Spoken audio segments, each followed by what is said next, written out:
वायुरनिलम मृतमथिदम हस्मांतम शरीरम ओम क्रतुस्मर क्लीबेस्मर कृतम स्मर ओम शांति शांति शांति। सभी दर्शकों एवं श्रोताओं को हमारा हार्दिक अभिवादन। सभी को नमस्कार। आर्य सभा मॉरिशस की ओर से इस अमृतवाणी कार्यक्रम में आप सबका हार्दिक स्वागत है। अभी मैंने एक मंत्र पढ़ा जो यजुर्वेद के 40वें अध्याय का 15वां मंत्र है।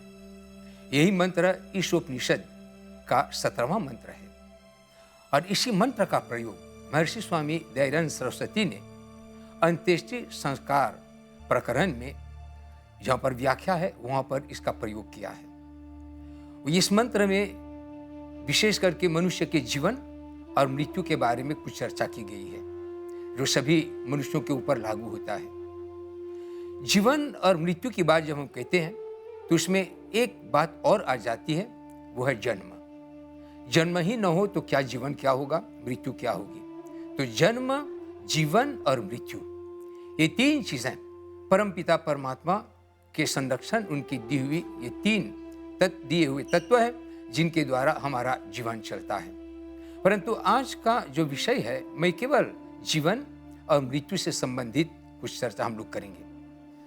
अभी हम बता रहे थे आपको कि ये मनुष्य शरीर परमात्मा ने जो हमको दिए हैं, ये उन्हीं का दिया हुआ, उन्हीं का बनाया हुआ और इनका निर्माण वही करता है। जीवन चलाने के सभी साधन भी वही परमपिता परमात्मा हमको देते हैं।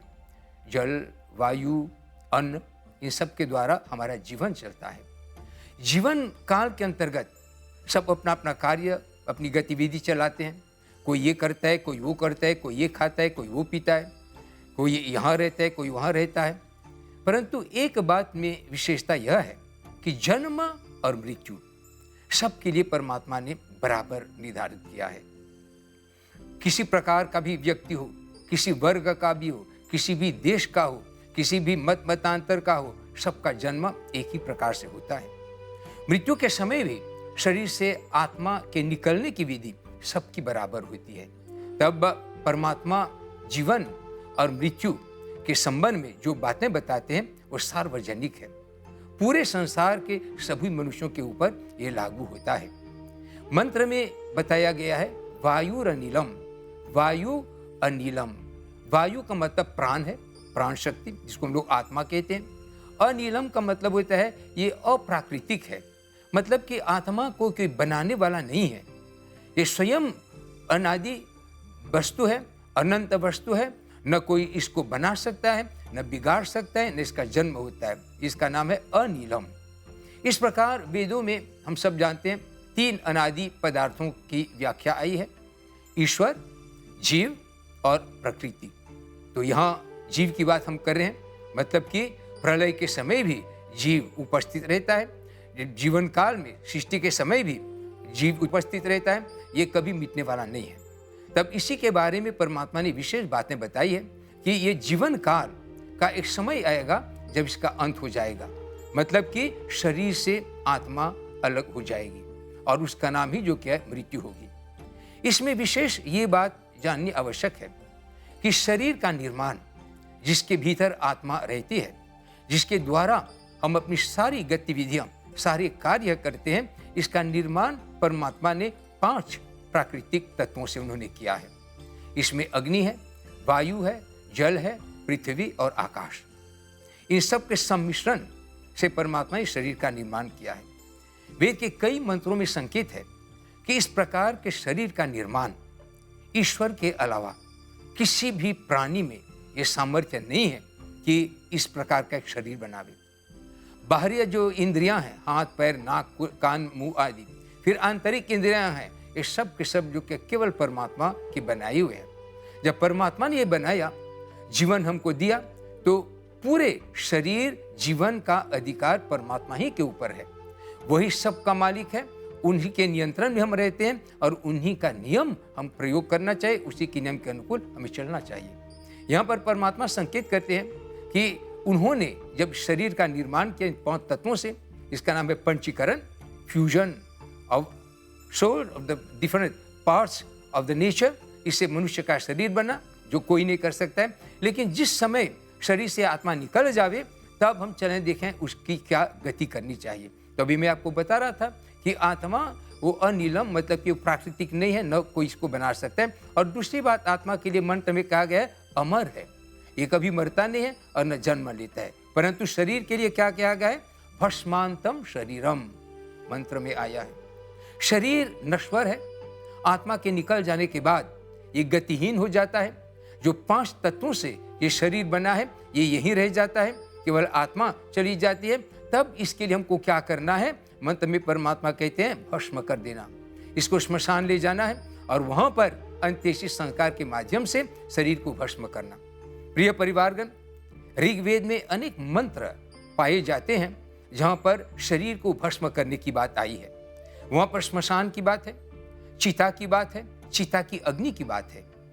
चिता की अग्नि जो शरीर को जलाती है, उसका काम दो काम वो करते हैं। एक, शरीर को भस्म कर देते हैं, राख बना देते हैं, हड्डियां अलग हो जाती हैं। ये सब दृश्य हैं, आप आंख से देख सकते हैं, राख देख सकते हैं, हड्डियां देख सकते हैं।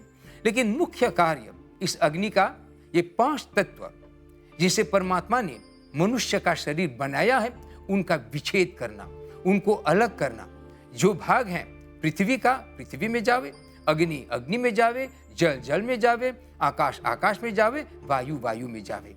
ये परमपिता परमात्मा का बनाया हुआ अटल नियम है कि सभी मनुष्यों को इस नियम के अनुकूल निर्माण जो क्या हुआ है और इसके अनुकूल ही हमारा जीवन जो क्या चलता है। इस बात का स्पष्टीकरण हमारे कई वेद मंत्रों में पाया गया है, क्योंकि परमात्मा ने चिता की अग्नि को बहुत बड़ा महत्व दिया है। अभी मैं आपको बता रहा था, ऋग्वेद ही में अनेक मंत्र हैं जहां पर इस अग्नि की व्याख्या की गई है। उसको एक विशेष नाम दिया गया है, क्रव्यादाग्नि। चिता की अग्नि को क्रव्यादाग्नि कहते हैं। क्रव्याद का मतलब होता है भक्षण करने वाला, मांस खाने वाला। तो जब चिता में आप मृत शरीर को रखते हैं, तो इस पर एक प्रकार से वो अग्नि इस शरीर को वो खा जाती है। यहाँ पर खाने का मतलब क्या होता है? उसका विच्छेद कर देते हैं। अभी मैं बताया, हर एक तत्व को अलग अलग करने का। ये क्रव्यादाग्नि परमात्मा के आदेश अनुकूल ये काम परमात्मा ने उनको इसीलिए जो कह दिया है, विच्छेद करना। और इस प्रकार से मेरे शरीर पुनः अगला जन्म हो तो फिर से इन 5 तत्वों का सम्मिश्रण होगा और फिर से नया शरीर मिलेगा। लेकिन आत्मा, नई आत्मा नहीं, आत्मा पुरानी, मतलब कि पहले शरीर से निकलकर दूसरे शरीर में केवल शरीर जो कि है नया बनता है। प्रिय परिवारगण, मृत्यु के बाद शरीर के अंत्येष्टि संस्कार कर देने के बाद उसके बाद क्या करना है, इसी मंत्र में परमात्मा आगे बताते हैं। ओम क्रतो स्मर, क्लीबे स्मर, कृतम स्मर। अर्थात ओम का स्मरण कर और इस प्रकार अपने जीवन में किए हुए कर्म का स्मरण कर, और जो कर्म तूने किया है उसका स्मरण कर। क्यों? ताकि तू आने वाले जीवन को उत्तम बना सके। अब ये बात जो हम बोल रहे हैं, कर्म का स्मरण करना, किए हुए कर्म का, आने वाले कर्म का, क्या मृतक कर सकता है? जो आदमी मर गया है, तो वास्तव में ये आदेश इस मंत्र में परमात्मा जीवितों को दे रहे हैं। हम जाते हैं अंत्येष्टि संस्कार में जाते हैं, श्मशान तक भी जाते हैं, वो मृतक को हम देखते हैं तो वहां पर हम केवल अंत्येष्टि करके आ जाते हैं। लेकिन वेद हमको बताता है कि उनसे जो क्या प्रेरणा लेनी चाहिए। हम जाए अंत्येष्टि में तो हमको देखना है कि एक दिन हम भी इसी प्रकार से इसी गति को प्राप्त करेंगे, हमारा शरीर भी जो क्या भस्म हो जाएगा। इसलिए हमको आदेश देते हैं कि जीवन काल में तुम अपने कर्मों को देखो, क्योंकि हमारा कर्म ही हमको जीवन देगा, हमारा कर्म ही हमको मृत्यु देगी और हमारे कर्म ही हमको अगला जन्म जो के जीवन देगा।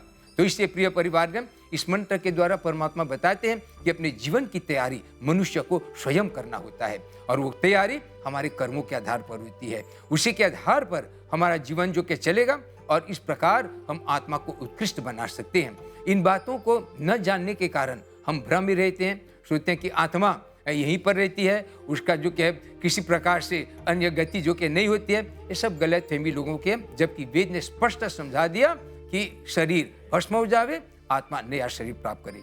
हम आशा करते हैं कि इन बातों पर हम गंभीरता पूर्वक विचार करेंगे, क्योंकि मैंने बड़ी संक्षिप्त में इस मंत्र की व्याख्या की। इसकी व्याख्या काफी जो कि विस्तार है, लेकिन हम आशा करते हैं कम से कम संदेश रूप में आपने प्राप्त कर लिया। चलें अपने वक्तव्य की समाप्ति में फिर से इस मंत्र के पाठ से करता हूं, ताकि दिमाग में ये मंत्र ध्यान में आ जावे। ओम वायुरनिलम मृतमथिदम भस्मांतम शरीरम ओम क्रतुस्मर क्लीबेस्मर कृतम स्मर। ओम शांति शांति शांति।